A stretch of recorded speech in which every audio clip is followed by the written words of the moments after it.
Et donc nous, nos enjeux aujourd'hui, c'est pas tant de regarder ce qui se fait ailleurs, mais plutôt d'être conscient des challenges spécifiques qu'on est en train de se mettre. Le premier, il est technologique. Comment est-ce qu'on continue de créer la plateforme la plus efficace au monde d'enseignement à distance, de formation en ligne, spécifiquement pour les entrepreneurs? Donc on a déjà créé plein de choses. On a créé un mini CRM de coaching.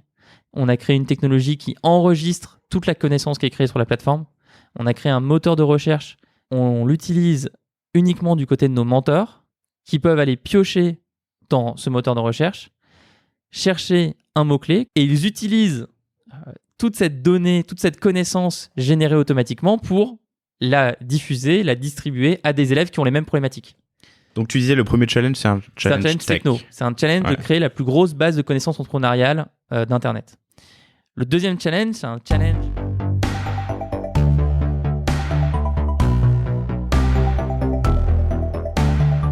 Bonjour, je suis Laurent Cretz et vous allez écouter Le Panier, un podcast e-commerce dans lequel on décortique les recettes d'acteurs du commerce en ligne. Mon objectif avec Le Panier, c'est de vous faire gagner du temps en allant chercher avec vous les meilleurs conseils et retours d'expérience pour se lancer ou progresser dans la vente en ligne. Acquisition, plateforme, panier moyen, emailing, logistique, on abordera ici tous les sujets du e-commerce. Le Panier vous est proposé par Cosa Vostra, cabinet de conseil en stratégie digitale, qui accompagne ses clients dans la croissance de leur business en ligne. Fondé par 4 entrepreneurs, Cosa Vostra met les mains dans le cambouis et crée également ses propres startups afin de mieux maîtriser les problématiques de ses clients. Nous adorons les défis et serions ravis de relever les vôtres.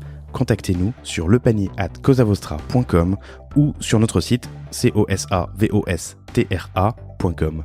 Bonne écoute!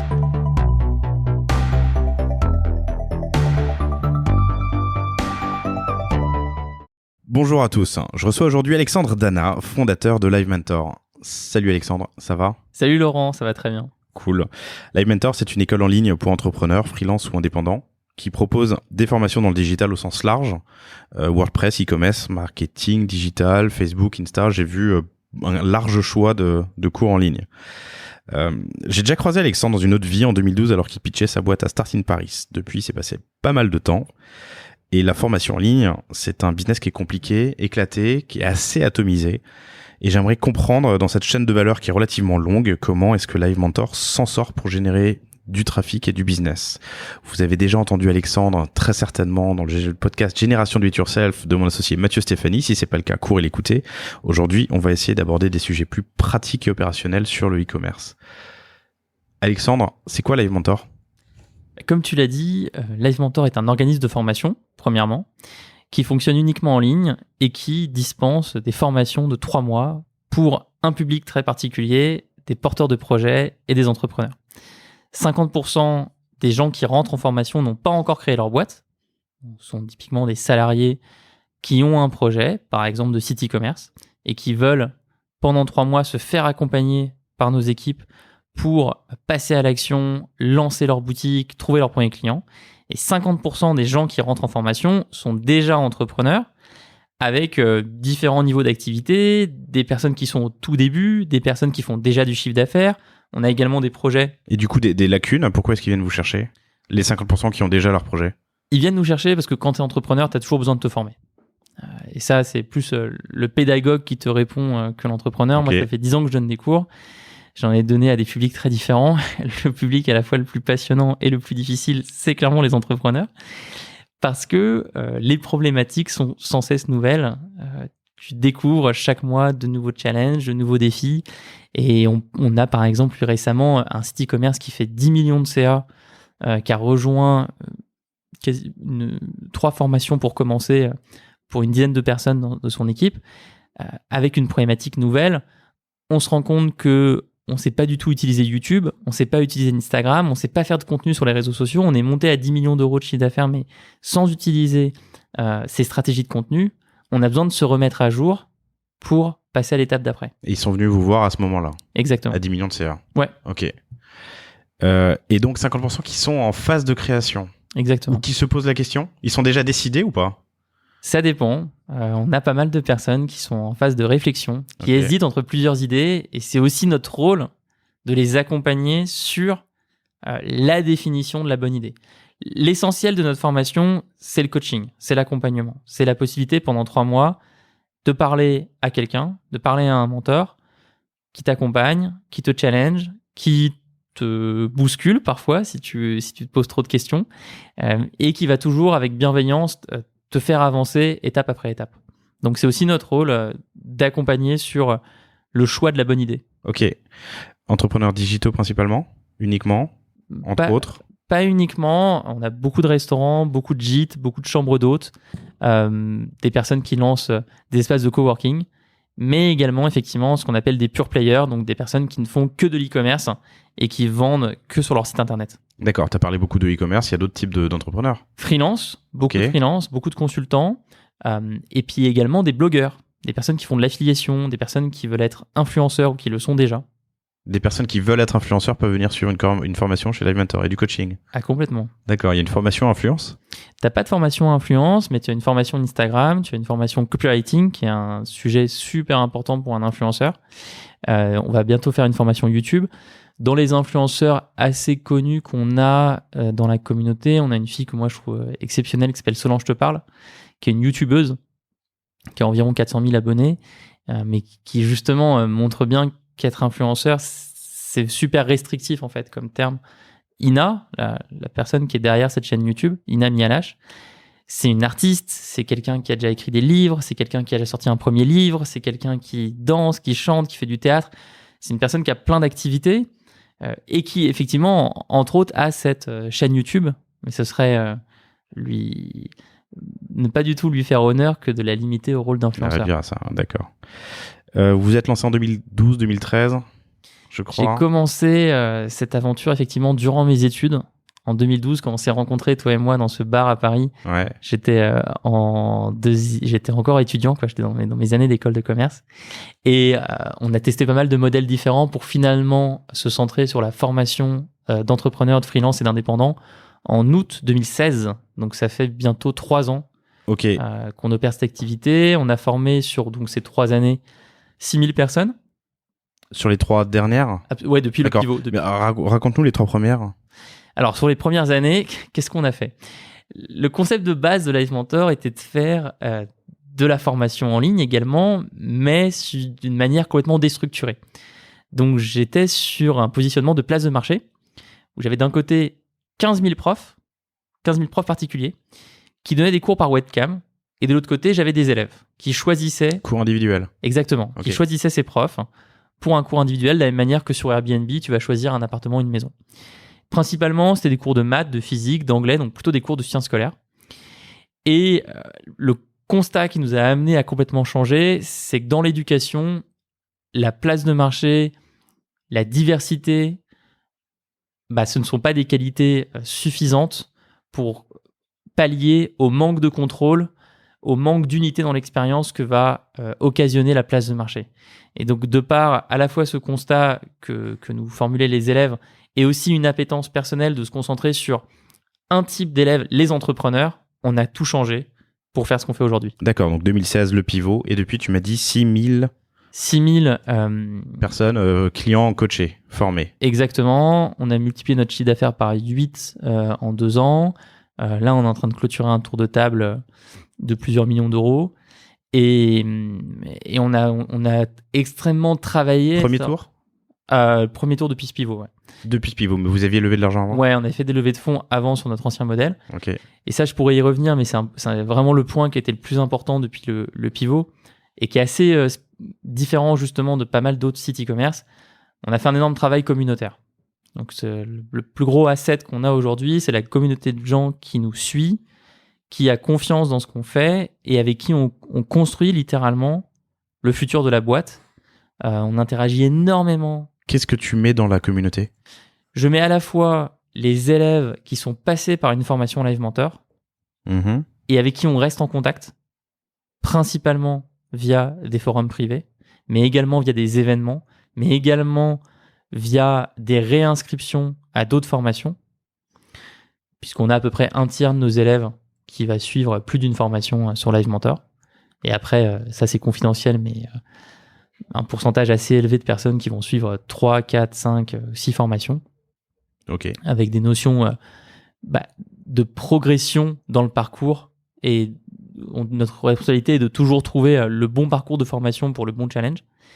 Donc d'un côté dans la communauté, je mets les élèves, ces personnes-là, mais aussi toutes les personnes qui ont suivi nos MOOC gratuits.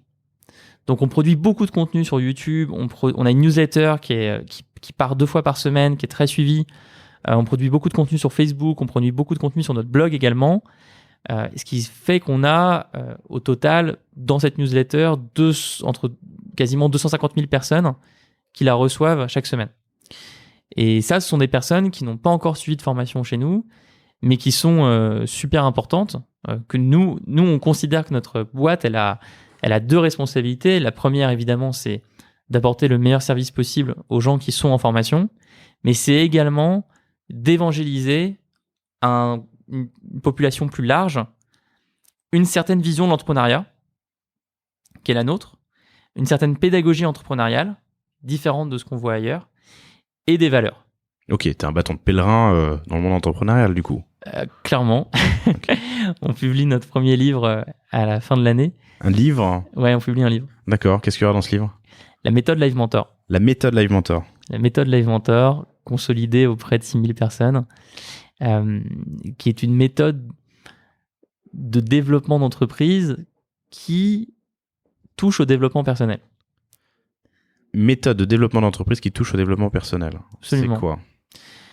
Ça part du constat que dans le succès d'un projet, tu as à la fois la qualité d'une idée, la qualité d'une exécution, mais tu as aussi le développement personnel du porteur de projet, du fondateur. Et il nous est arrivé plein de fois depuis août 2016 de voir arriver en formation quasiment au même moment 5 personnes qui ont la même idée, le même capital de départ, le même réseau, très peu de réseau, des gens qui débutent complètement. Et 6 mois plus tard, tu as 5 résultats, mais radicalement différents. Allant de la boîte rentable à la boîte en super croissance, à la boîte qui allait dans le mur. Et en fait, si tu regardes ce qui s'est passé durant ces 6 mois, tu as certains entrepreneurs, certains fondateurs, certains porteurs de projets qui ont réussi à débloquer un certain développement personnel, qui ont réussi à se remettre en question, qui ont réussi à identifier les blocages qu'ils posaient eux-mêmes à leur entreprise, et d'autres qui n'ont pas réussi. Donc, dans la pédagogie qu'on a créée et sur laquelle on continue d'itérer en permanence, il y a un constat de base. Ton projet ne pourra avancer que si tu avances toi aussi individuellement. Et c'est là où la dimension coaching est super importante. On ne fait pas que de la formation. On appelle ça de la formation parce qu'il faut bien trouver un terme que tout le monde peut comprendre. Mais si tu suis un cycle de 3 mois chez nous, une formation de 3 mois, tu réaliseras très vite qu'on n'est pas simplement là pour te dire voilà comment faire des publicités Facebook, ou voilà comment créer un site internet, ou voilà comment gérer ton tableau de trésorerie, ou voilà comment toucher des magasins partenaires, tu veux faire de la distribution B2B. Ça, oui, on va le faire, mais on va surtout te coacher avec une certaine approche pour que tu puisses toi-même évoluer. Et sans ça, il n'y a pas d'entrepreneuriat possible. Et pourquoi avoir choisi de faire un bouquin ? Ce bouquin vise à synthétiser ce qu'on a appris pour le transmettre à d'autres, à le synthétiser sous forme de méthode afin de consolider notre pédagogie. Et également, vous auriez pu le mettre dans un livre blanc, dans une série de podcasts avec... Ouais, on a pu le mettre dans un livre blanc. Après, il y avait aussi une volonté de quitter un peu le digital. Live Mentor, c'est une boîte qui est super digitale. On fait des cours en ligne, on fait des formations en ligne. On avait envie de faire quelque chose de physique qui se tient dans les mains et qui se donne à quelqu'un d'autre. D'accord. Je pose la question évidemment d'un point de vue acquisition et marketing. Et du coup, ce sera en librairie. Ça sera en librairie, mais il y a également un crowdfunding qui va commencer en décembre. Donc, si tu veux, je pourrais détailler la stratégie marketing qu'on a pour ce livre. C'est quelque chose sur lequel on travaille beaucoup en ce moment. Comment vous l'avez écrit ? En interne, vous avez fait appel à... Je l'écris moi-même. Ok. Mais vous avez fait de l'inside, du coup, vous êtes allé interroger les 6000 personnes, ou en tout cas un certain nombre de vos anciens élèves. C'est clair que dans ce livre, tu vas retrouver énormément de témoignages de gens qui sont passés par chez nous, qui sont encore dans notre communauté. Sans eux, on ne pourrait pas faire ce livre. Ok, donc vous l'avez écrit et ensuite pour le lancement ? Crowdfunding en décembre. Ok. Sorti en librairie vers mars. Si tu veux un conseil pour les gens qui nous écoutent sur la communication d'un livre, je pense vraiment qu'aujourd'hui, un livre, ça repose sur une communauté. Ce qui a changé par rapport à il y a 30 ans, il y a 40 ans, c'est qu'aujourd'hui, Live Mentor peut trouver un éditeur en 5 jours, ce qui s'est passé pour nous, parce qu'on a une communauté qui nous suit, et donc l'éditeur se dit, ok, ce type-là, en fait, ne raconte pas n'importe quoi, il y a des gens qui lui font confiance. Et donc, on va continuer de travailler avec cette communauté durant les 6 mois qui vont arriver. On va évidemment faire voter notre communauté sur la couverture du livre. On va aller faire un tour de France dans différentes villes pour aller prendre en photo certains entrepreneurs Live Mentor pour mettre dans le livre un petit carnet photo avec leur vie, leur portrait, etc. Et on va donc essayer vraiment de faire de la co-construction au maximum. D'accord, ok. Pour en revenir à l'idée de base, ou plutôt au business, donc tu m'as dit que la communauté était très importante, vous avez fait x8 depuis en 2 ans, et que le concept explose, enfin Live Mentor explose surtout depuis le pivot en 2016. 6000 clients depuis 2016, du coup, ça fait combien de formations ? Environ 9000. 9000, ok. Très bien. Combien ça coûte ? 1500 €. Toutes les formations, quelles qu'elles soient. Absolument. 1500 € les 3 mois. Absolument. Ok. Finançable. Donc, on a essayé depuis le début de faire rentrer tout ce qu'on fait dans le système de la formation pro en France. Il y a des budgets de formation, il y a des financements possibles via Pôle emploi, il y a des financements possibles via les OPCA, qui sont devenus cette année les OPCO. C'est quoi un OPCO ? Ce sont des organismes qui collectent la formation pro.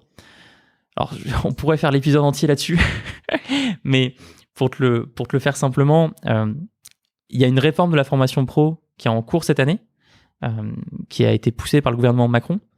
Et dans les grandes lignes, le gouvernement a décidé de faire passer un système de la formation pro qui était très B2B, avec des grandes entreprises qui avaient des budgets de formation et qui achetaient des catalogues de formation qu'elles faisaient redescendre au niveau des salariés, à un système B2C où chaque Français, ça commence à être le cas, mais ça va être généralisé, va avoir un compte sur le compte personnel de formation, le CPF, et va pouvoir utiliser librement son budget de formation pour suivre la formation de son choix, avec un organisme comme Live Mentor, par exemple. D'accord, donc monsieur tout le monde peut suivre une formation et se la faire financer. Alors qu'avant, c'était réservé principalement aux employés ou aux chercheurs d'emploi. C'était plus simple. Si je résume. Et effectivement, c'est un résumé un peu caricatural, mais en même temps, encore une fois, il nous faudrait, je pense, vraiment plus que tout l'épisode, mais toute la journée pour décrire le système de la formation pro en France. Mais dans les grandes lignes, c'est ça. C'est un système qui était B2B et qui passe B2C. Et nous, on est évidemment extrêmement ravis quand un élève peut se faire financer une formation.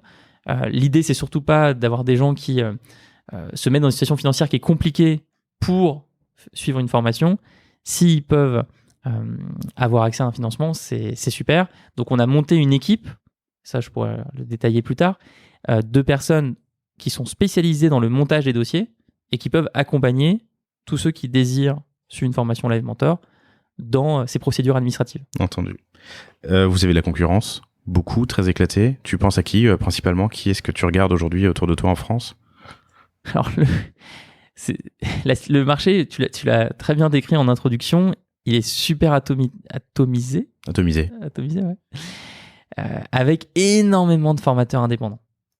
Ce que tu vois sur YouTube, que tu vois sur Facebook. Live Mentor fait un pari un peu fou depuis quasiment 3 ans maintenant, qui est de vouloir créer quelque chose de plus grand, créer quelque chose qui ne dépend pas d'un seul individu, quelque chose où la technologie et le collectif permet d'avoir une expérience bien plus forte. Donc, aujourd'hui, moi, mon secteur, si tu prends le chiffre d'affaires des organismes de formation en France, Live Mentor est déjà dans le top 2%.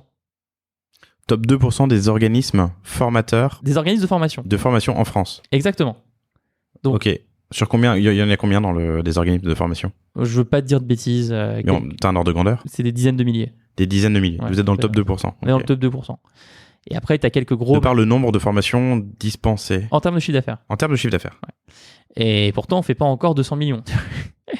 Mais voilà, l'organisme de formation moyen, c'est quelque chose tenu par une personne avec peut-être un salarié, 2 salariés. C'est vraiment quelque chose d'artisanal. Et donc nous, nos enjeux aujourd'hui, c'est pas tant de regarder ce qui se fait ailleurs, mais plutôt d'être conscient des challenges spécifiques qu'on est en train de se mettre. Et ces challenges, il y en a 3. Le premier, il est technologique. Comment est-ce qu'on continue de créer la plateforme la plus efficace au monde d'enseignement à distance, de formation en ligne, spécifiquement pour les entrepreneurs. Donc on a déjà créé plein de choses. On a créé un mini CRM de coaching. On a créé une technologie qui enregistre toute la connaissance qui est créée sur la plateforme. On a créé un moteur de recherche qui indexe... Attends, une techno qui enregistre toute la connaissance créée sur la plateforme. Créée ou échangée sur la plateforme. Exactement. Donc tous les cours que j'ai avec des coachs, toutes les séances de coaching, si je l'accepte, j'imagine, sont enregistrées. Et que si tu l'acceptes. Et vous faites quoi de cette donnée? Eh bien, aujourd'hui, on l'utilise uniquement du côté de nos mentors qui peuvent aller piocher dans ce moteur de recherche, chercher un mot-clé, comme par exemple pré-vente sur un site e-commerce, comme par exemple référencement naturel pour un restaurant. Et ils utilisent toute cette donnée, toute cette connaissance générée automatiquement pour la diffuser, la distribuer à des élèves qui ont les mêmes problématiques. Demain, tu peux imaginer un système où un nouvel élève qui rentre en formation et qui dit « Mon projet, c'est de monter une chaîne de fleuristes », a accès aux centaines d'heures de coaching triées, sémantisées, catégorisées, éditées, coupées, etc. Okay, entendu. Rendues de manière qualitative sur des projets similaires. Donc tu disais le premier challenge, c'est un challenge techno. C'est un challenge de créer la plus grosse base de connaissances entrepreneuriales d'Internet. Le deuxième challenge, c'est un challenge de structuration et de relations institutionnelles. Donc aujourd'hui, on est contacté par des régions, on est contacté par des acteurs institutionnels pour voir comment est-ce que Live Mentor peut remporter des appels d'offres, se positionner sur des appels d'offres pour aider plusieurs centaines ou plusieurs milliers de demandeurs d'emploi, par exemple. Donc, tu as une volonté de l'État de favoriser l'entrepreneuriat et nous, on doit être capable d'être un partenaire pour l'État. Les formations sont-elles accréditées? Elles sont certifiées. Elles sont certifiées. Elles sont certifiées, ouais. On a 5 de nos formations qui sont certifiées, le reste est en cours de certification. Okay. Donc, c'est un process assez long. C'est normal parce qu'il y a des sujets de qualité qui sont de plus en plus importants. Et donc, on fait toutes ces démarches-là. Et le troisième enjeu, c'est un enjeu de communauté. Ce qu'on a fait depuis 3 ans, c'est de fédérer une communauté de personnes autour de certaines valeurs, autour d'une certaine vision de l'entrepreneuriat. Et ça, il faut qu'on l'essaime. Aujourd'hui, ça se passe principalement en ligne. On voit nos élèves se regrouper lors d'événements locaux. Moi, je suis toujours halluciné quand je vais sur Facebook de taper Live Mentor et dans la barre de recherche et de voir des groupes qui ont été créés par certains de mes élèves, Live Mentor Sud-Ouest, Live Mentor Toulouse, Live Mentor Picardie, Live Mentor Belgique. Et donc, ils se regroupent entre eux. Et moi, j'ai quelque chose à faire là-dessus. Enfin, il faut que je le structure. Qu'est-ce que tu fais pour aider, pour faciliter ces gens qui volontairement et seuls créent ces communautés locales? Aujourd'hui, rien du tout. Et qu'est-ce que tu peux faire? Qu'est-ce que vous allez faire? Ce que je vais faire, c'est leur permettre via ma plateforme d'organiser eux-mêmes leurs événements, de les communiquer aux autres membres de la communauté. Après, il y a plein de choses qu'on peut imaginer, des budgets de communication, une aide logistique. Je regarde beaucoup ce que fait Meetup, je regarde beaucoup qui vient d'être acheté par WeWork d'ailleurs. C'est encore très neuf, mais on y réfléchit. Ok, on a parlé alors avant d'entrer un peu plus dans le business, on a parlé des indépendants comme concurrents. Est-ce que y en a d'autres? Je pensais au Wagon, je pensais à The Family et leur formation Lion par exemple, ou des choses un peu plus institutionnelles. Quelqu'un qui veut se lancer dans le développement peut aller à 42 gratuitement. Enfin. Alors, donc dans les acteurs que tu mentionnes, il y a des gens qui sont spécialisés dans le développement informatique. Ça, nous, on le fait pas. C'est pas du tout la promesse de Live Mentor. Le Wagon est 42. Ouais, le wagon est 42. J'adore le wagon d'ailleurs, je le recommande. Une super formation avec les frères Paillard. On est partenaires d'ailleurs. The Family est très axé startup. Lion est une formation pour les employés de startup. Nous, on a un angle, un focus qui est vraiment sur les entrepreneurs freelance indépendants. Là-dessus, il y a un acteur qui est intéressant, qui s'appelle Boutique de gestion d'entreprise, BGE. C'est une association qui compte plus de 1000 salariés et qui propose des accompagnements au niveau local, un peu partout en France. Donc ça, c'est un type d'acteur très institutionnel, pas du tout start-up, mais qui accompagne beaucoup d'entrepreneurs chaque année. Ok. Pour rentrer un peu plus dans le business, tu nous as donc cité tes 3 challenges qui te permettent de croître aujourd'hui: tech, institutionnel et animation de la communauté. Vous n'êtes qu'en France actuellement? Alors non, on a 20% de nos élèves qui sont hors de France, Belgique, Canada, Suisse principalement, et puis après un peu partout dans le monde, mais des personnes qui parlent français. D'accord. Et vous envisagez un développement international? Pas pour l'instant. Pas sur les 12 prochains mois. Ok. Donc, pour revenir au sujet sur du business, vous avez, tu m'as dit tout à l'heure, un tiers des formés, des élèves qui suivent plusieurs formations. Ouais, au moins une deuxième. Au moins une deuxième, et un chiffre un peu plus important, mais que tu n'as pas communiqué, je crois, qui en suivent plusieurs. Et vous avez combien de formations en tout au catalogue? Une douzaine. Une douzaine, ok. Une douzaine de formations. La dernière formation qu'on vient de lancer s'intitule Vasco de Gama. C'est une formation sur l'e-commerce. 3 mois d'accompagnement pour des gens qui, pareil, soit vont lancer un site e-commerce, soit l'ont déjà lancé. Et puis, on a tout un planning de création de formation sur les prochains mois. D'accord. Pour le tiers qui suit 2 ou plusieurs formations, sur quel espace-temps ils suivent ces formations? C'est extrêmement variable. C'est extrêmement variable. On a des personnes qui enchaînent juste après la fin de leur première formation, d'autres personnes qui reviennent au bout de 6 mois ou qui reviennent au bout de 12 mois. Il n'y a pas vraiment de règles. D'accord. Vous tirez un enseignement des accompagnés, des coachés? Oui. Que vous pouvez mettre à crédit pour les suivants, j'imagine, à profit. Absolument. Enfin, nous, on est une usine à créer des cas pratiques.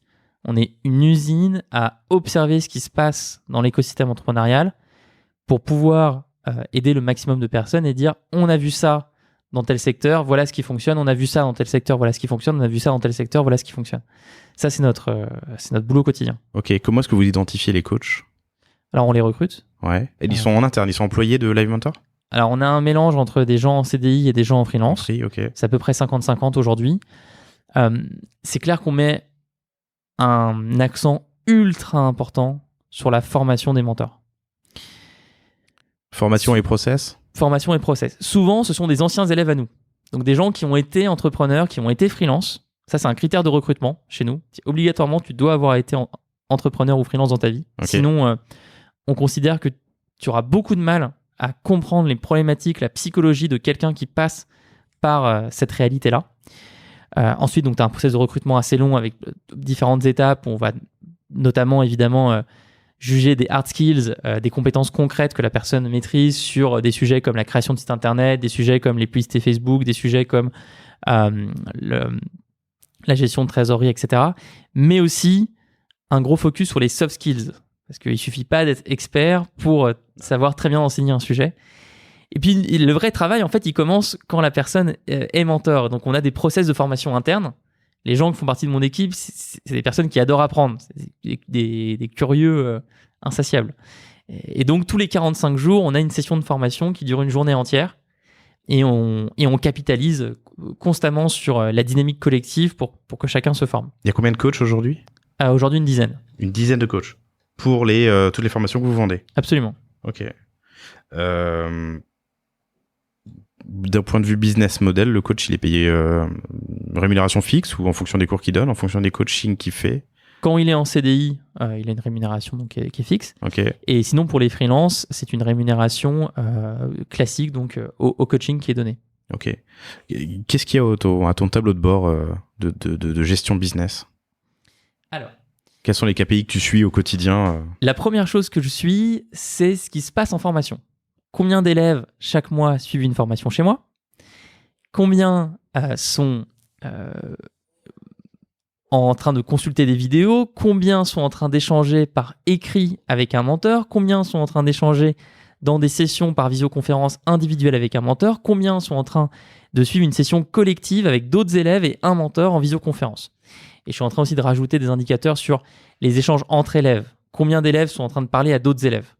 Donc, il y a un système de forum ? Il y a un système de forum, absolument. D'accord, donc je peux poser des questions à des élèves qui suivent en même temps que moi ou en même temps que toi, okay. Mais également des anciens qui ont fini leur formation. Okay. Aujourd'hui, ça se passe via des groupes Facebook privés et on est en train de réinternaliser ça dans la plateforme.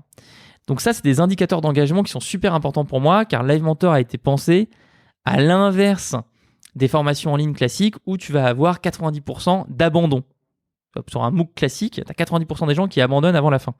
Donc nous, on est complètement à l'inverse de ça grâce au mentorat, grâce à l'interaction avec des mentors. Donc ça, c'est une première série d'indicateurs sur lesquels je vais rajouter le NPS, sur lesquels je vais rajouter le nombre d'avis Trustpilot. Alors, il est très important pour la boîte de garder la première place sur Trustpilot dans la catégorie éducation et carrière. Mais enfin, sérieusement, c'est vraiment un sujet qui... J'avais noté la question parce que vous le mettez en avant sur la homepage. Trustpilot, qu'est-ce que ça t'apporte Trustpilot, c'est un site qui permet de collecter des avis. Ouais. Tu en as d'autres, avis vérifiés, etc. Enfin, on en a pris un parmi d'autres. Se former, c'est pas un acte anodin.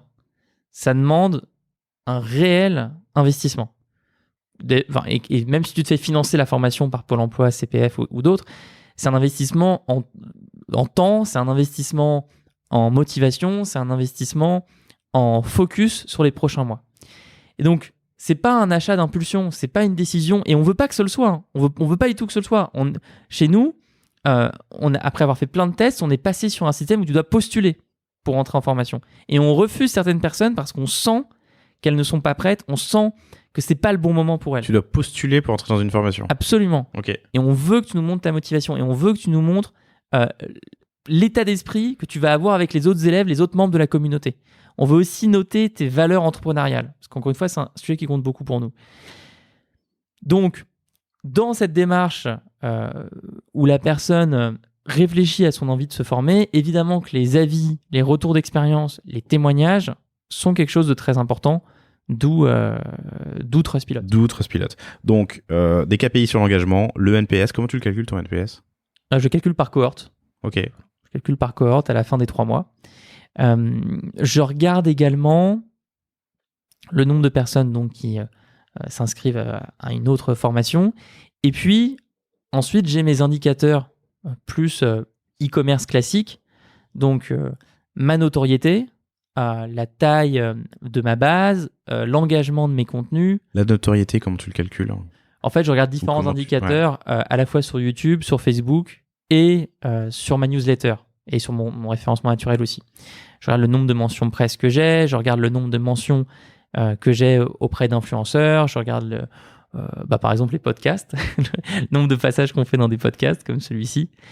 Ça, c'est mes indicateurs de notoriété. Et ensuite, j'ai un deuxième niveau qui sont les personnes qui nous contactent. Les personnes qui demandent spécifiquement de l'information sur nos formations. Donc, je regarde le taux de transformation entre les gens qui nous connaissent et les gens qui sont intéressés par une formation. Je regarde aussi énormément la part du bouche à oreille.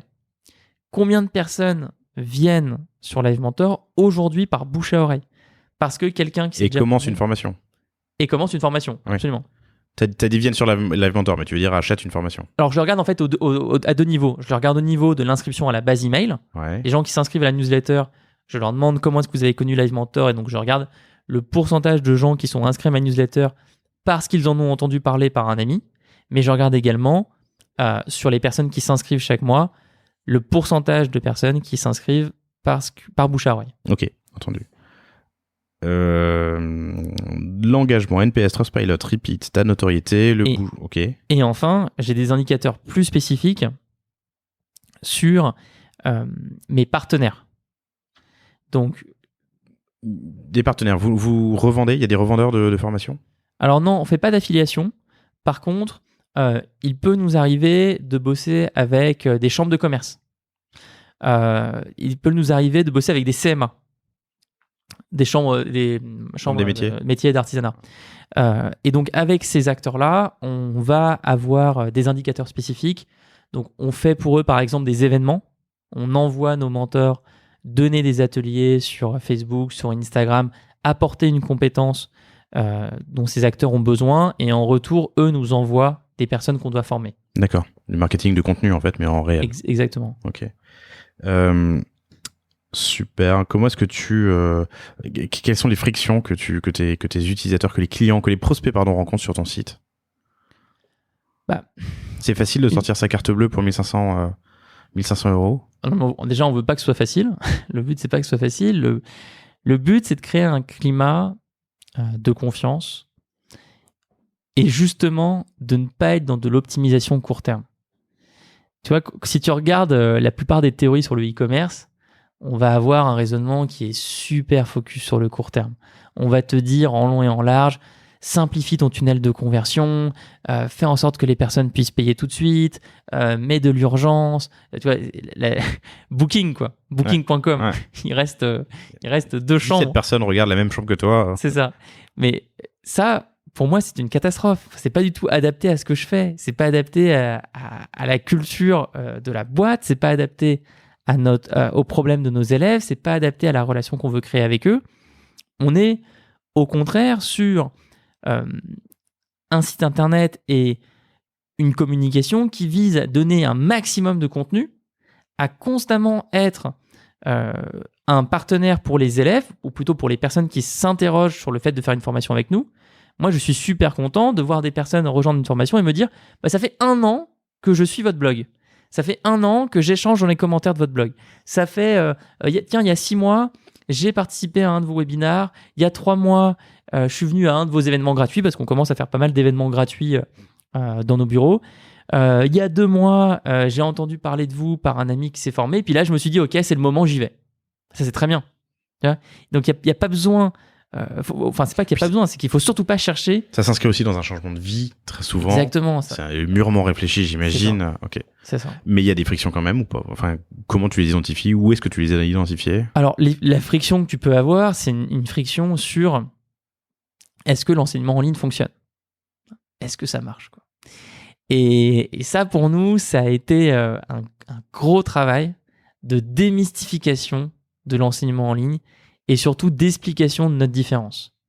C'est pas un site où tu regardes des vidéos, c'est pas un site où tu passes des QCM, c'est pas un site où tu vas faire les mêmes exos que tout le monde. C'est une expérience super intensive où tu as une équipe de mentors qui sont là pour te challenger, pour constamment te faire avancer. Et c'est une technologie inédite, originale, avec par exemple la fiche de suivi. La fiche de suivi, c'est sûrement notre fonctionnalité principale. C'est un mini CRM de coaching qui peut ressembler à un Trello où, durant tes 12 semaines, on va te demander de mettre tes objectifs et tes étapes. Et on va constamment te relancer si tu n'avances pas dans tes étapes. Moi, l'étudiant. Exactement. Ok. La fiche de suivi, entendu. Et c'est visible par les mentors. Donc, si tu ne coches pas les étapes, on sait où tu en es. Et donc, on peut te relancer, te suggérer également des ressources adaptées, etc. D'accord. Comment tu gères les insatisfactions? Tout le monde est content de sa formation, c'est pas le cas malheureusement. J'imagine que c'est ce vers quoi vous voulez tendre évidemment. Écoute, premier sur Trustpilot. Non, on a la chance d'avoir globalement une très très bonne satisfaction. Ce qui peut arriver, et c'est normal, c'est le mismatch entre un élève et un mentor. Ça peut arriver. La dernière fois qu'on a regardé le chiffre, c'était 4% des cas de figure. Dans 4% Dans des 4% cas, de quel cas? Voilà, on a des élèves qui nous disent ce mentor, j'y arrive pas, c'est pas le bon pour moi. Ou alors le mentor nous le dit d'ailleurs. Le mentor nous dit cet élève, c'est pas le bon élève pour moi. Cet élève, c'est pas le bon élève pour moi. Et donc là, évidemment, la manière dont on réagit, c'est en changeant le mentor, en comprenant ce qui s'est passé. Ok, là, on a eu quelqu'un qui a besoin d'explications très calme, très posé. On l'a peut-être mis avec un de nos mentors les plus dynamiques, les plus énergiques. C'était pas le bon match. Donc, il faut procéder à un changement. Et c'est super important. On le dit dès le début de la formation aux élèves. Notre but, c'est de trouver vraiment la personne parfaite pour vous Et donc, contactez-nous. On va de toute façon vous contacter également pour savoir si tout se passe bien. C'est pour ça qu'on a, il y a 6 mois, créé un rôle à part dans notre équipe académique qui sont les Student Success Managers. Donc, des gens qui sont responsables du succès des élèves, qui ne sont pas mentors, mais qui vont être là en pare-feu pour... Comme les Client Success Managers qui s'assurent que la formation se passe bien. Exactement. Quand tu m'as dit qu'il faut postuler aux formations, est-ce que tu t'assures aussi que c'est la bonne formation pour moi, pour mon besoin, pour quelles sont les questions que vous posez d'ailleurs dans cette Beaucoup. Alors, on va poser des questions sur 3 angles. On va poser des questions premièrement sur l'état d'avancement du projet. Donc, est-ce qu'il y a déjà des clients? Quelle est la marge? Quel est le chiffre d'affaires? Est-ce que la personne est à temps plein sur ce projet ou pas? On va poser un deuxième champ de questions sur des parties plus personnelles. Comment se sent ce porteur de projet? Est-ce qu'il est dans une bonne période ou pas? Est-ce qu'il est en phase de doute ou pas? Est-ce qu'il est en manque de confiance ou pas? Quels sont les blocages qu'il identifie? Comme je ne sais pas vendre, je ne sais pas mettre les mains dans le cambouis. Et après, on va poser des questions sur un troisième champ qui est vraiment l'écosystème, les concurrents, l'industrie, pour déterminer, par rapport également à tous les cas pratiques qu'on a créés, quels sont les leviers les plus importants pour cet entrepreneur-là. Et pouvoir lui dire, attends, tu as un site e-commerce, tu peux pas faire l'économie de savoir comment fonctionne un Shopify ou un WordPress. Tu vas ne pas passer par une solution custom. Tu ne vas pas dépenser 15 000 euros dans un freelance développeur qui va te faire quelque chose de spécifique. Tu vas prendre des solutions existantes, tu peux bosser avec des gens sur étagère, tu peux bosser avec des gens qui sont spécialistes de ces solutions sur étagère, mais tu dois comprendre comment fonctionne un Shopify aujourd'hui, si tu fais de l'e-commerce. Cool. Vous êtes planté ces 2-3 dernières années? Si on a fait des conneries? Ouais. On a fait plein. On a fait pas mal. La plus grosse, celle qui te reste le plus en mémoire? Bah, écoute, on a fait une assez sympa. Quand on a commencé à faire des formations en ligne, on n'a pas tout de suite opté pour un focus sur les entrepreneurs freelance indépendants. Et donc, on a en 3 mois lancé successivement 3 formations en marketing, mais également une formation sur le développement web, tu vois, dont on parlait tout à l'heure, une formation en anglais et une formation en nutrition. Et donc, je me rappelle d'être allé chercher à Rennes un expert de la nutrition sur les thérapies naturelles. Un mec super sympa en plus. Mais pour finalement prendre du recul et se dire à la fin de l'année 2016, attends, mais qu'est-ce qu'on est en train de faire là? Ça va pas du tout, quoi. Faisons un seul sujet et faisons-le très bien. Ok. C'est quoi votre infra? Qu'est-ce qu'il y a derrière Live Mentor? Alors, infrastructure, pardon, je prends des raccourcis. Ouais. Technologique, technologiquement, comment est-ce que ça marche, Live Mentor? Alors, c'est intéressant à observer. Ça a beaucoup changé. Si tu prends un site e-commerce classique, aujourd'hui, il va souvent reposer sur un CMS, une solution sur étagère, à la fois pour le front office et le back office. Nous, on a décidé de séparer les deux.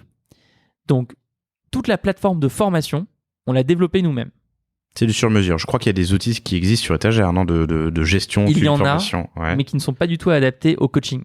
Okay. Il y a des très bons outils pour lancer une formation pour faire du MOOC, exactement. Ouais. Il y a des très bons outils pour stocker des vidéos. Il n'y a aucun outil qui permet de faire ce qu'on fait. La technologie qui enregistre toute la connaissance qui est créée, le moteur de recherche qui classifie l'information. J'en ai pas parlé, mais tu vois, on vient de lancer un système de mise en relation entre élèves. Okay. Où par rapport à ta thématique, on appuie sur un bouton et on voit automatiquement tous les élèves de la même thématique qui sortent pour te mettre en relation. Donc ça, c'est pas des choses qu'on peut faire avec une solution sur étagère. Par contre, le front office du site, les pages de présentation des formations, les pages qui expliquent notre pédagogie, toute la partie même marketing, on l'a passé sur WordPress. Vous l'avez passé récemment? On l'a passé récemment. On l'a passé, je ne veux pas dire de bêtises, il y a 3-4 mois. Pourquoi WordPress? C'est la plateforme qui est la plus optimisée pour le référencement naturel. C'est la plateforme qui permet de faire le plus simplement de la customisation, de la personnalisation. On n'est pas sur des thématiques d'e-shop avec de la livraison, de la logistique. Si on l'avait été, j'aurais pris Shopify sûrement par rapport à ce qui est devenu Shopify ces dernières années. Ouais, alors Shopify s'oppose plutôt à WooCommerce qu'à WordPress, la brique e-commerce. Oui, j'aurais pris Shopify plus que WooCommerce. Mais nous, on a pris WordPress plus la solution Thrive Teams. On a également HubSpot pour gérer notamment tous les processus de financement, la génération de devis, etc. Attends, pardon, excuse-moi. HubSpot pour les financements ? Pour tous les process de financement. Ok. Donc, toute mon équipe d'assistants, d'administrateurs des ventes, les personnes qui vont parler aux élèves pour savoir quelle est la bonne formation pour eux et ensuite les accompagner dans leur démarche de financement, ils utilisent HubSpot.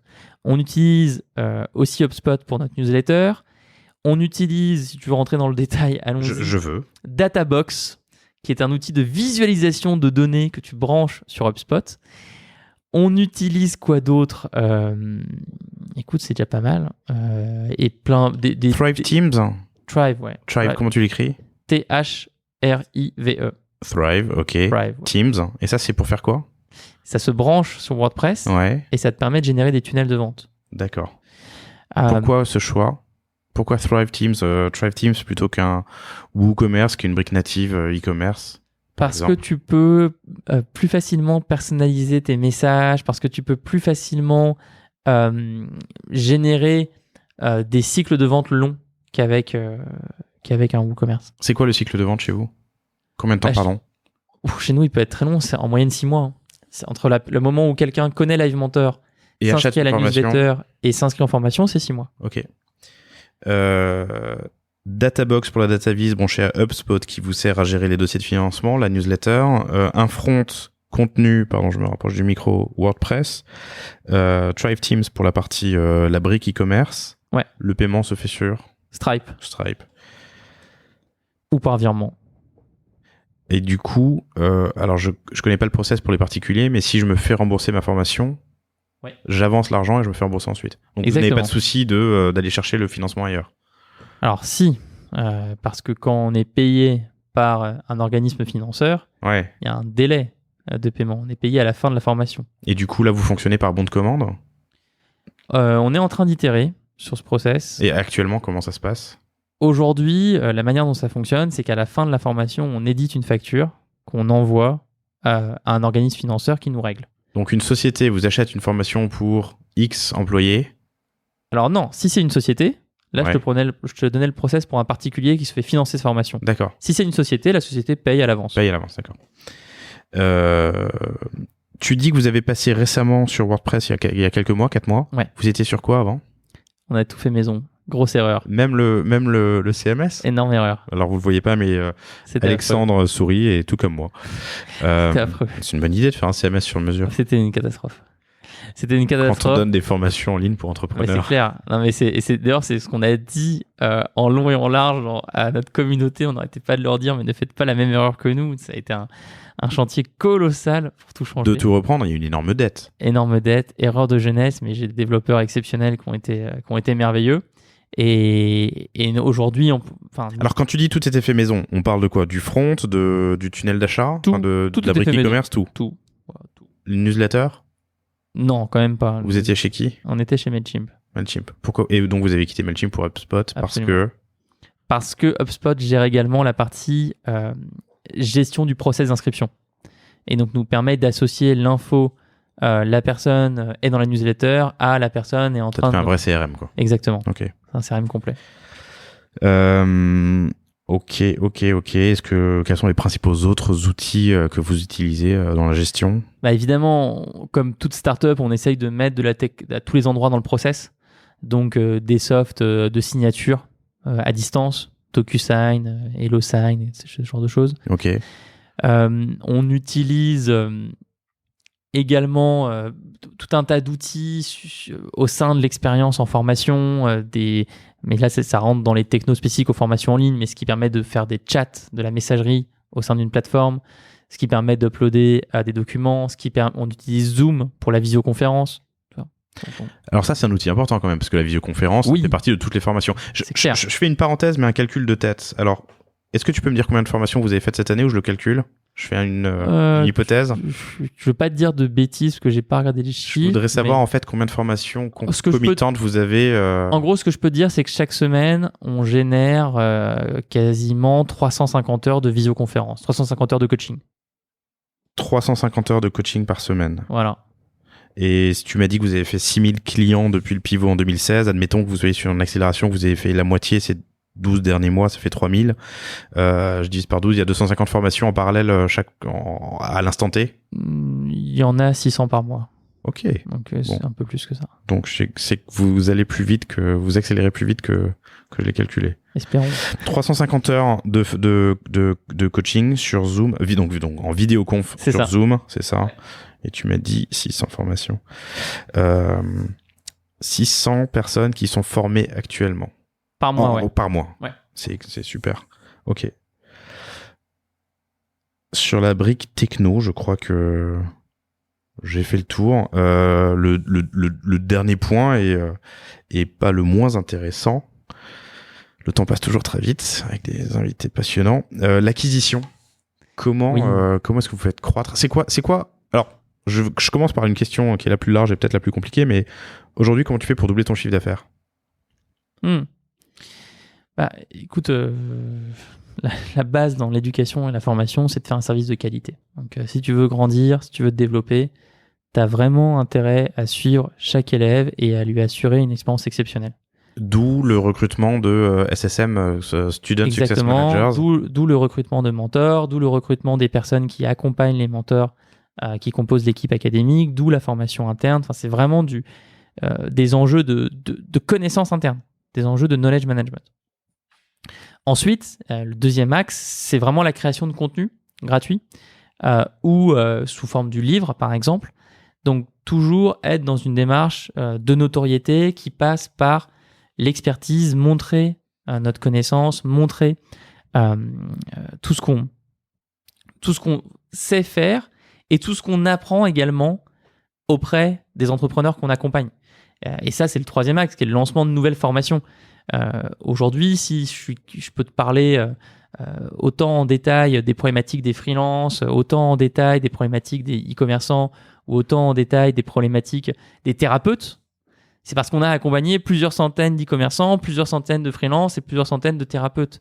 Et donc, c'est notre enjeu en termes de développement, c'est de catégoriser toute cette connaissance, d'en rendre une partie publique, l'autre partie de la structurer sous forme de formation et de vraiment être dans une logique de vase communicant. Ça prend combien de temps de créer une formation ? 1 mois et demi. Et vous avez un backlog de combien de formations à créer ? Cette année, encore 10. 1 mois et demi, tu m'as dit, pour créer la formation. Et vous avez 10 formations qui sont en cours de création ou qui sont à créer. Et vous avez 12 formations au catalogue actuellement. Absolument. D'accord. Et combien qui ont été suggérés, proposés, qui traînent dans un coin en disant tiens, ce serait bien qu'un jour on fasse ça ? Une centaine. Ok. Donc la qualité des cours, des contenus gratuits pour faire croître ton business, pardon. La qualité des cours, des contenus gratuits et puis des nouvelles formations évidemment. Mais je reviens là-dessus. Clairement, la vision de l'Asie Mentor, c'est de créer des formations personnalisées. Ce que je veux, c'est être capable un jour de pouvoir dire à quelqu'un qui monte un restaurant, voilà ma formation spécifique à la réalisation d'un restaurant. Business plan pour un restaurant. Stratégie marketing pour un restaurant. Enjeu de développement personnel pour un restaurateur. C'est quoi le quotidien d'un restaurateur ? C'est pas la même vie, c'est pas le même réveil, c'est pas le même stress que pour un thérapeute. Et pour le thérapeute, il y a également des enjeux énormes. Attention, Ah ouais, également des enjeux absolument colossaux. Le jour où je suis capable d'avoir ce niveau de précision et de détail dans mon accompagnement, je serai très content. Et on va y arriver. Vous avez... J'aimerais savoir quels outils, quels canaux de marketing vous avez utilisés. Tu m'as dit tout à l'heure que vous ne faites pas d'affiliation, vous n'en avez jamais fait ? Non, on n'a pas de problème d'affiliation pour le moment. On fait beaucoup de YouTube, beaucoup de blogs, de plus en plus de référencements. YouTube, vous faites quoi ? Donc des vidéos, des cours gratuits, c'est ça ? Exactement. Vous en faites la promotion ? Vous faites de l'achat média ? Pas pour le moment. Donc vous postez des vidéos sur YouTube et vous en faites la promotion auprès de la newsletter ? C'est ça, et puis aussi ça remonte en référencement dans YouTube. On fait des YouTube Live. Nous, on est très axé live. Ok. On fait énormément de Facebook Live, de YouTube Live. Ça, on apprécie beaucoup parce que c'est dans notre ADN de répondre à des questions en direct. Ok. Donc ça, c'est aussi une stratégie que vous retransmettez en live une formation ou vous avez une salle et vous faites on a une salle et on fait un Ask Me Anything de... Exactement. Okay. Sur un thème donné, on peut donner un cours sur un sujet et puis ensuite prendre les questions au fur et à mesure. Alors ça, en plus, ça te fait remonter beaucoup dans l'algorithme de YouTube, de faire des YouTube Live. Ça a pas mal d'avantages. Mais derrière, notre gros axe sur cette année, c'est le référencement naturel. On produit beaucoup de contenu. Ce contenu, il faut l'indexer en partie du côté de Google. Donc, il n'est pas produit seulement en vidéo, il est aussi écrit. Exactement. Ok. Et comment est-ce que vous allez faire ? Quel est le plan d'action ? Développer le SEO ? Alors, le plan d'action, il est à la fois technique et manuel. Donc, on est en train de staffer une équipe de copywriters pour créer du contenu sémantique, adapté pour différentes requêtes. Mais on est aussi en train de rendre public auprès de Google une partie de tout le contenu qu'on a en interne. Toutes les heures de formation qu'on a stockées. Ce dont on a parlé tout à l'heure, donc le fait de tracer, de stocker tous les coachings. Exactement. Donc là, il y a de la retranscription. En partie de la retranscription, on est en train de regarder justement les technologies qui permettent de faire du speech to text. Oui, ça fait partie des choses qu'on explore. Et après, dans les événements importants, tu as tous nos opérations spéciales qui sont prévues, tous les crowdfunding. Il y a le livre dont j'ai parlé, donc on va lancer un crowdfunding en décembre. On lance un carnet, un autre produit physique, un carnet de méthodologie qu'on fait en partenariat avec une boîte géniale qui s'appelle 23h59, qui a été élève chez nous, qui a suivi plusieurs formations. Anne Imbert, donc une personne exceptionnelle, que je salue. Et avec Anne, une fois sa formation finie, on s'est pris un café et on s'est dit, mais attends, en fait, tu fais des carnets de méthodologie, c'est génial. Nous, on a une base d'entrepreneurs de freelance indépendants. On fait des formations. On sait qu'il y a une thématique qui est la gestion du temps, qui est clé pour tous les entrepreneurs. Est-ce qu'on ne pourrait pas faire ce projet ensemble ? Et on a commencé à se passionner pour l'idée. On a reçu d'ailleurs le prototype du carnet cette semaine. On est super contents. Le carnet est divisé en 4 horizons temporels. Le temps des choix, le temps pour soi, le temps des autres, le temps de la journée, donc ça c'est vraiment la productivité. Donc 4 horizons temporels, et puis il y a des exercices à faire dans le carnet pour structurer ton temps sur ces 4 horizons. On lance les préventes en septembre. Il y a une page sur notre site pour s'inscrire à la liste d'attente. Donc voilà, ça ce sont des événements. Des OP spéciales, hein, c'est comme ça que tu l'as qualifié. Ouais, des OP spéciales. Qui nous amuse pas mal. Ouais. D'accord. YouTube, SEO, les opérations spéciales, la transcription de tout le contenu que vous avez qui dort actuellement, mais qui vous sert, mais qui ne vous sert pas pour le SEO. Est-ce qu'on peut faire de l'influence dans ton domaine ? Ah oui, on peut. Les chambres de commerce, les chambres des métiers ? Les chambres de commerce, les chambres de métiers, les relations. Qui sont tes prescripteurs et tes ambassadeurs ? Aujourd'hui, c'est surtout des relations qu'on va développer nous-mêmes. Aujourd'hui, on discute avec des acteurs publics, on discute avec Pôle emploi sur comment on peut rendre accessible aux demandeurs d'emploi, par exemple, une partie de notre contenu, gratuitement. Ouais. Voilà, ça, c'est des gros chantiers pour nous. Quand tu vas les voir, ils t'écoutent ? Oui, complètement. Pourquoi ? Il y a eu un déclic un jour, à partir de quand ? Est-ce que en toquant à la porte de Pôle emploi, ils te l'ont ouverte ? Écoute, moi, à partir du moment où j'ai eu l'idée de toquer à la porte, ça s'est ouvert. Okay. Non, je crois qu'il y a vraiment un mythe en France où on pense que l'État est lent et complètement à la ramasse. Pas forcément lent, mais vous n'êtes pas les seuls. Tu l'as dit toi-même, il y a plusieurs dizaines de milliers, tu m'as dit, je crois, d'organismes de formation. Oui, c'est vrai. J'imagine que vous n'êtes pas les seuls. Donc, est-ce qu'il y a eu... C'est sûr que la taille qu'on a maintenant, la technologie qu'on a créée, les résultats d'élèves, c'est des choses qui sont regardées par quelqu'un comme Pôle emploi. Mais je pense aussi que globalement, ces acteurs-là, ils sont ouverts à toute discussion. Tu vois, ils ont un objectif qui est d'aider des personnes à soit retrouver un emploi, soit à créer le leur. Mm-hmm. Et ils sont dans une démarche, quels sont les partenaires avec qui on peut aller au bout des choses. Okay. Donc je pousse un maximum de personnes à aller toquer à la porte des pouvoirs publics. Tu utilises les réseaux sociaux, pardon?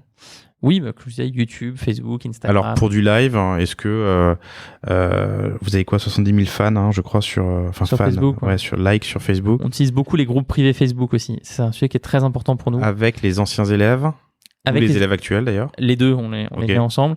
Donc, le conseil que je peux donner, ça c'est quelque chose qu'on répète beaucoup en formation, c'est chaque réseau social demande sa propre ligne éditoriale, demande ses propres règles, ses propres codes. Donc, par exemple, Instagram chez nous, ça va être très inspirationnel. C'est des parcours d'élèves, c'est des récits, c'est de l'inspiration. YouTube, au contraire, ça va être des compétences concrètes, ça va être des tutos. Comment faire ceci de A à Z. La newsletter, ça va être encore autre chose. Ça va être du récit. Des retours d'expérience.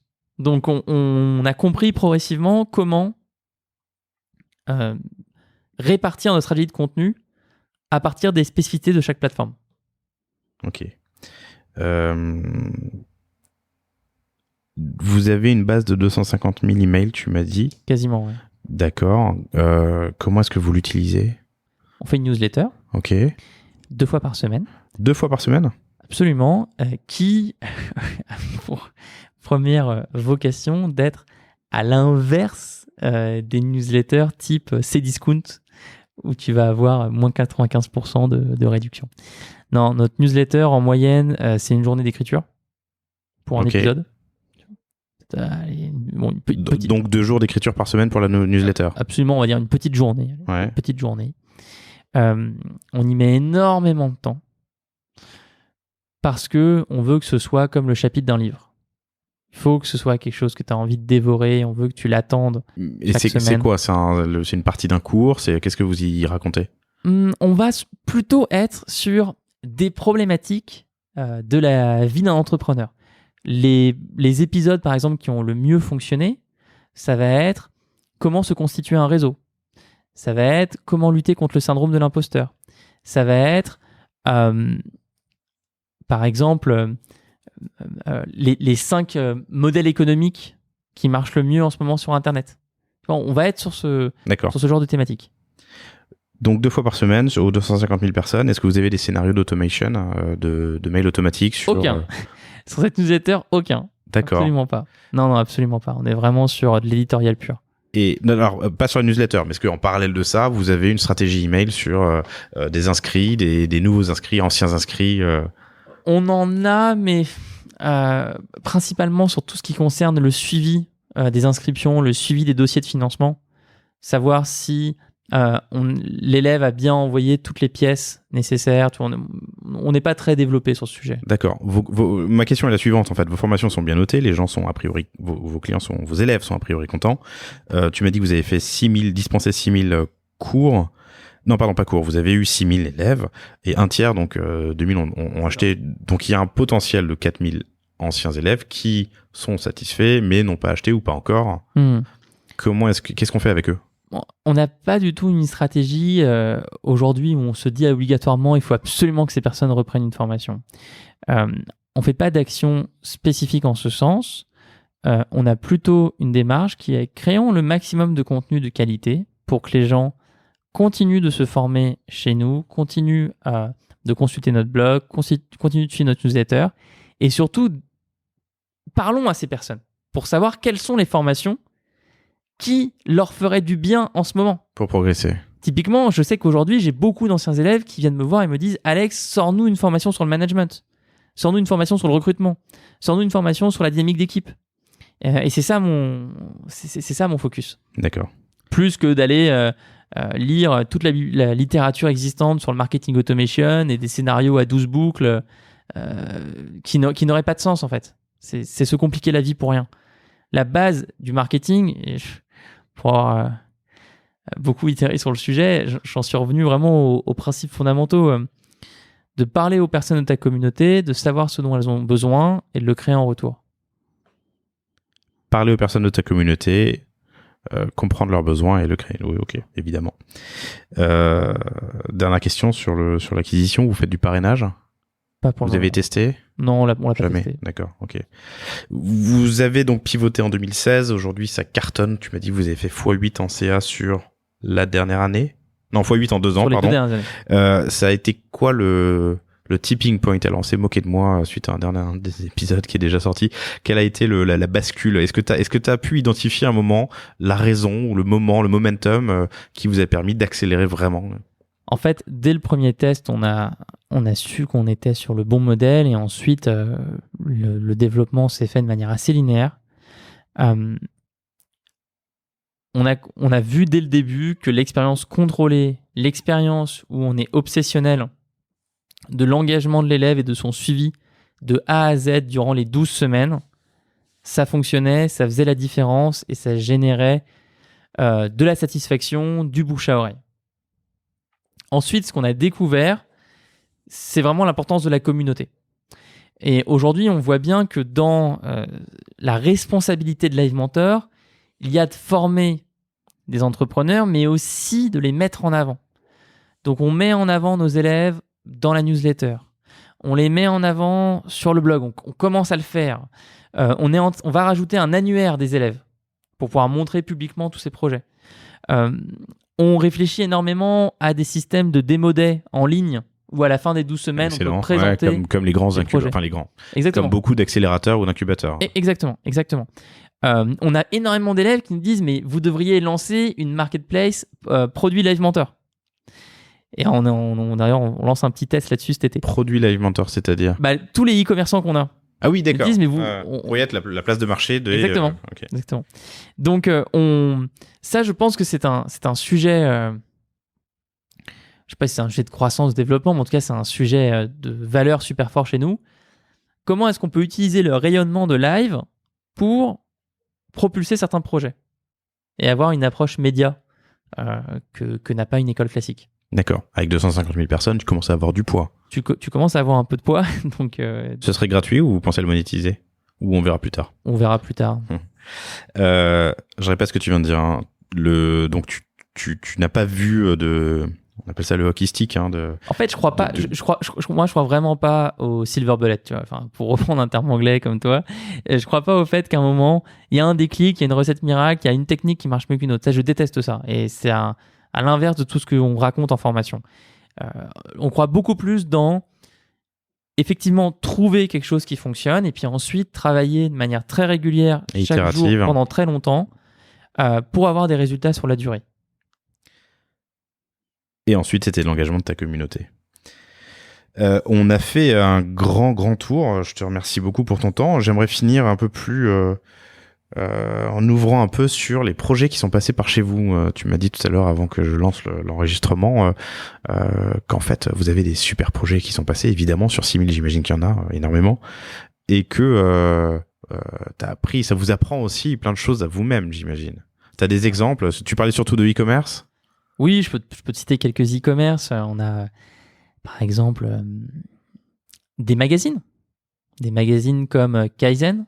Kaizen qui est passé par Live Mentor, ouais. D'accord. Au démarrage, Non. Kaizen, c'est un magazine qui existe depuis quelques années déjà, qui a plus de 10 000 abonnés. Un autre magazine s'appelle Socialterre. Magazine pareil, qui aujourd'hui réinvente complètement les codes de la distribution presse. Si tu es un magazine en France, normalement, ce que tu fais, c'est d'envoyer plein d'exemplaires dans des kiosques, ce qui génère plein de problèmes d'ailleurs. Hein. Il y a une énorme gâchis. Hein. Il y a énormément de magazines qui sont brûlés chaque année, etc. On pourrait faire une saison de podcast, je pense, sur le sujet, quoi. C'est clair. La distribution de la presse. Et nous, on est super fiers d'avoir vu un projet comme Socialterre faire des préventes sur Ulule. Tu vois, leur dernier numéro sur les low-tech, 5000 préventes sur Ulule, c'est exceptionnel. Ils en avaient fait un sur l'effondrement, un hors-série sur l'effondrement qui a aussi très bien marché sur Ulule. Donc ça, c'est des beaux projets. C'est vraiment des super projets. Moi, je suis très très fier d'avoir dans la communauté. Je pense à une boîte comme Fempo qui fait des culottes lavables. Dingue, à tous les niveaux. On les a vus arriver, Fanny et Claudette, deux fondatrices qui n'avaient jamais créé de boîte avant. Donc là, elles ont commencé avec Live Mentor. Elles ont commencé, leur site n'était même pas lancé. Ok. Et puis ensuite, elles ont suivi plusieurs formations et puis tout le mérite leur revient. C'est ces 2 filles qui ont une énergie absolument hallucinante, qui sont passées de 0 à 1 million de CA en 1 an, qui aujourd'hui sont sur des chiffres encore plus impressionnants.